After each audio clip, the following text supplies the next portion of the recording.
আমি একটা পার্টিতে যাচ্ছি, ফিরতে দেরি হবে। এই পূর্ণতা, হ্যালো স্যার, আমি পূর্ণতা।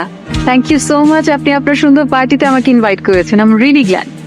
আপনি কষ্ট করে আসছেন, আপনাকে অনেক ধন্যবাদ। আপনার সাহেবকে দেখছি না। উনি বিজি, দেশের বাইরে গেছে আর কি। হ্যালো এভরিওয়ান, উনি হচ্ছেন পূর্ণতা। ওনার দারুণ একটা আইটি ফার্ম আছে। উনি সারা দুনিয়া জুড়ে বড় বড় সব কাজ করে থাকেন। সবাই তো ওনাকে চিনতে পারছেন নাকি? আচ্ছা, আপনি একটু কথা বলেন, আমি আসছি। Excuse me. হ্যাঁ, sure. তুমি এখানে কি করছো? কেমন, এটা আমার পার্টি, এখানে প্লিজ আমাকে তো করো না এদের মাঝখানে। আর কি পরে এসেছো, মানে এই অবস্থায় এই ধরনের পার্টি? এটা দেখো আমার বিজনেসের জায়গা, সো প্লিজ তুমি এখন চলে যাও, এই মুহূর্তে চলে যাও। তুমি আমাকে এদের সামনে ইনসাল্ট করো না, এখনই এখান থেকে চলে যাও প্লিজ। আমার কি সৌভাগ্য, শান্ত সাহেব যে প্লিজ আসুন। আপনি আসছেন, আমি সিরিয়াসলি বিশ্বাস করতে পারছি না। এক্সকিউজ মি এভরিওয়ান, উনি হচ্ছেন মিস্টার শাহরিয়ার শান্ত, একজন বিখ্যাত চিত্রশিল্পী।